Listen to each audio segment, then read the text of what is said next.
أجواء إيجابية إن شاء الله.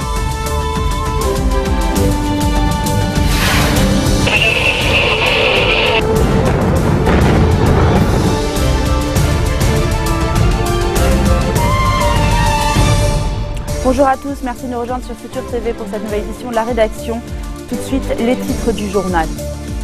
On commence avec la justice syrienne qui demande l'extradition d'Hannibal Kadhafi. Damas argue que le fils de l'ex-dictateur libyen est résident en Syrie.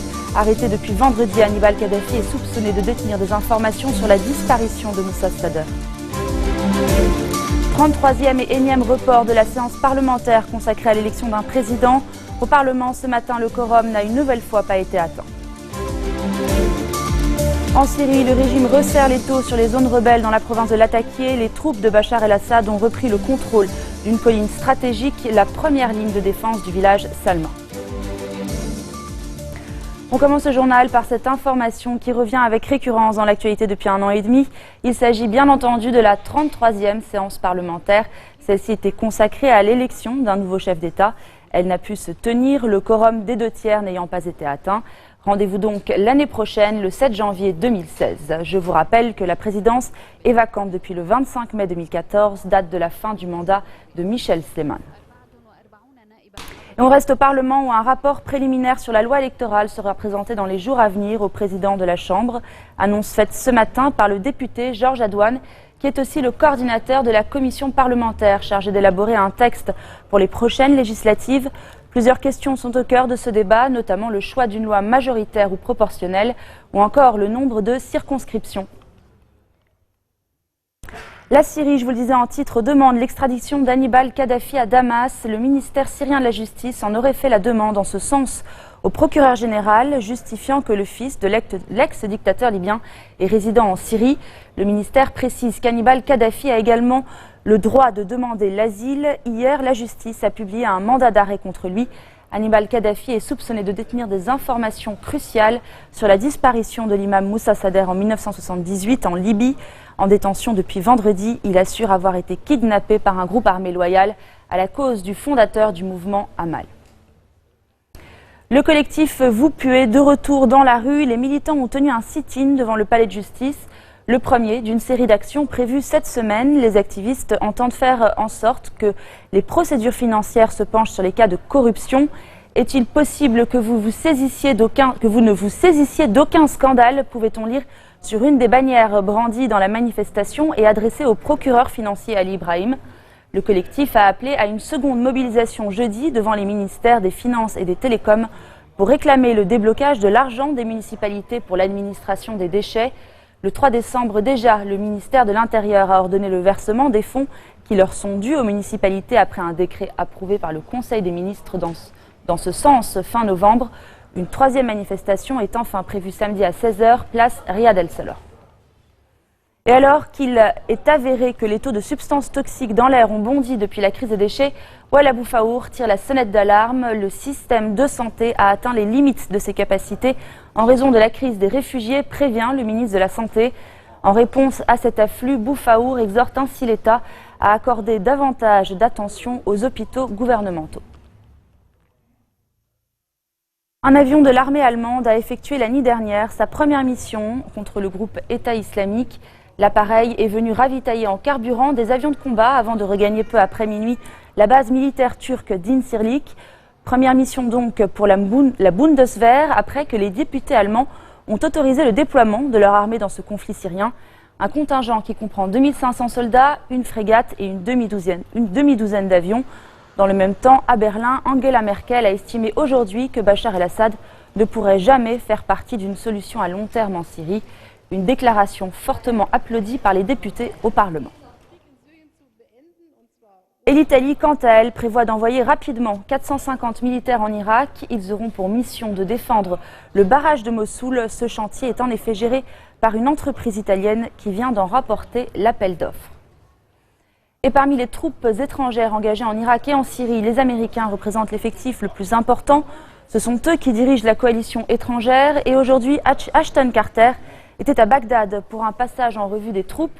Le secrétaire américain à la Défense a fait le point sur les progrès de la guerre menée contre l'État islamique. Le responsable s'est d'abord rendu sur la base turque d'Incirlik dans le sud du pays. C'est de là que partent les avions américains qui bombardent les djihadistes. À Bagdad, Carter doit s'entretenir avec des responsables du gouvernement et de la coalition anti-EI, conduite par les États-Unis. Ce déplacement intervient alors que Barack Obama a concédé hier que les progrès contre les djihadistes devraient être plus rapides. Et on reste en Irak où on a appris aujourd'hui que 26 chasseurs qataris ont été enlevés alors qu'ils participaient à une partie de chasse dans le sud du pays. Des hommes armés les ont kidnappés selon des responsables irakiens. Tout de suite, nous irons au Yémen où des centaines de prisonniers de guerre pourraient être échangés contre des prisonniers du président.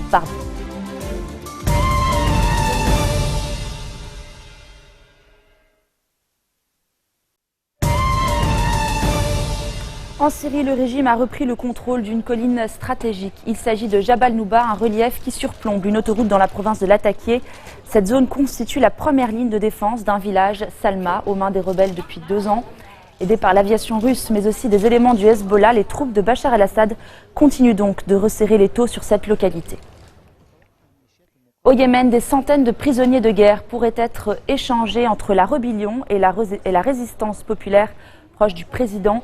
C'est du moins ce qu'affirme un membre de la commission des affaires des prisonniers, une commission reconnue par la communauté internationale. De son côté, la mission du comité international de la Croix-Rouge à Sanaa dit ne pas être au courant d'un tel échange. S'il a lieu, cet accord concernerait 375 prisonniers rebelles et 285 prisonniers loyaux au président. L'échange doit être réalisé avant la fin de la journée. S'il se confirme, il serait l'un des rares annoncés au Yémen depuis l'intervention fin mars de la coalition militaire arabe en soutien au pouvoir du président Hadi contre les rebelles chiites houthis et leurs alliés.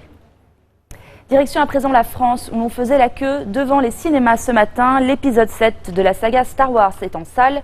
Tout un événement dont le coup d'envoi a été donné hier. Le réveil de la force a été projeté en avant-première à Hollywood. Et à Paris, certains fans ont été jusqu'à se déguiser pour marquer le coup. On écoute quelques réactions. C'est normal qu'il y ait une telle ampleur, c'est vrai que c'est un phénomène qui dépasse le simple fait des films, c'est extraordinaire. Mais oui, c'est normal et aujourd'hui c'était un souhait de venir au Grand Rex pour la première projection en France et mondiale même, parce qu'on est les privilégiés en France. On va avoir notre date de sortie le 16 et non le 18. Donc un événement comme ça ne peut pas se louper et voilà, on avait prévu le coup longtemps à l'avance. J'ai 24 ans, on peut dire que ça fait 24 ans parce que j'ai été biberonné à ça, mon père était un grand fan et vu que les films sont, les 4, 5, 6 sont bien antérieurs à ma naissance, parce que le premier est sorti en 1977, depuis que je suis tout petit je connais Star Wars et aussi loin que je me souvienne j'adore Star Wars. Voilà, c'est la fin de cette édition, tout de suite le rappel des titres. La justice syrienne demande l'extradition d'Hannibal Kadhafi. Damas argue que le fils de l'ex-dictateur libyen est résident en Syrie. Arrêté depuis vendredi, Hannibal Kadhafi est soupçonné de détenir des informations sur la disparition de Moussa Sader. En Syrie, le régime resserre l'étau sur les zones rebelles dans la province de Latakia. Les troupes de Bachar el-Assad ont repris le contrôle d'une colline stratégique, la première ligne de défense du village Salma. Merci de votre attention. Retrouvez-nous tous les jours à 16h40 heure de Beyrouth. Vous pouvez également nous suivre en ligne sur notre site web ou en téléchargeant notre application mobile. Excellente suite de programmes à toutes et à tous.